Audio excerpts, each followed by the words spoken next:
Ko novērotāji jums saka? Pagaidām ir tā, ka tā aptauja, jūs jau zināt, to es neatkārtošos, pēc novērotājiem ir tā, ka mēs Liepājas partijā esam ļoti līdzīgi, pagaidām, protams, atpaliekam otrā vietā. Tie dati ir tādi, ka pagaidām varētu 4 partijas tikt priekšā. Kur būtu tad trešā? Trešā ir Saskaņas centrs un 4. ir Nacionālā apvienība. Tā kā, vēl visi iecekļi nav, bet, kaut kādi vairāk kā pusi saskaita.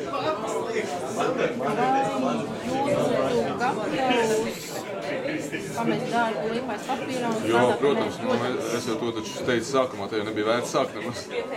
Tā kā tāda gatavība ir. Tāda gatavība ir. Ar ko ietu kopā? Mums ir tuvākie partneri, ko mēs esam definējuši Nacionālā apvienība. Mēs gaidām, kā viņiem veiksies, un tad mēs zināsim, kas un kā. Tad mēs zināsim, mēs ejam kopā vai ne. Un tad domāsiet, vai ar saskaņiešiem iet, vai tas ir pilnīgi noteikti, ka ne? Mēs nesakām nevienam variantam. Mums būtu grūti gan ar Liepājas partiju, gan ar Saskaņas centru, jo es domāju, ka mēs esam jau visiem liepājniekiem to apsolījuši, ka mēs Liepāju gribam izveidināt, ka mēs gribam Liepājā pārmaiņas. Tas nozīmē, ka tā politikai, ko mēs nākušos 4 gadus gribam atbalstīt, jābūt atšķirīgai.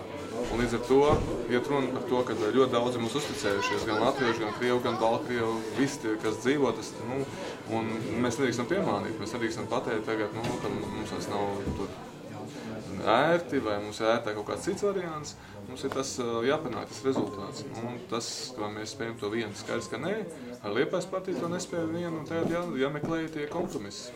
Bet varētu arī ar Liepājas partiju? Mēs varam ar Liepājas partiju tikai pēc cita kapteiņa.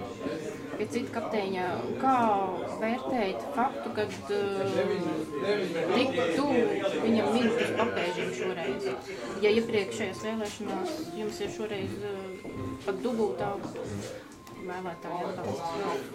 Es domāju tā, ka priekš mums tas ir ļoti liels panākums. Jo, ja mēs salīdzinām partiju, kas ir ilgus gadus pie varas un kam ir milzīgi resursi, un ka mēs esam ļoti līdzīgi un mēs esam maz salīdzinoši, reforma partija nav populāra Latvijā, diemžēl, un mums arī tie resursi nesalīdzinām mazāk. Cik vispār iztērējuši daudz? Nē, es esmu to oficiāli paziņojis. Viņš pār 8000 latu mums ir attiecināmās izmaksas, kas ir tieši uz to reklāmas aģitāciju. Tas ir uz Liepāju, ja? Uz Liepāju, nepilnīgi 5000 varbūt pārējās izmaksas.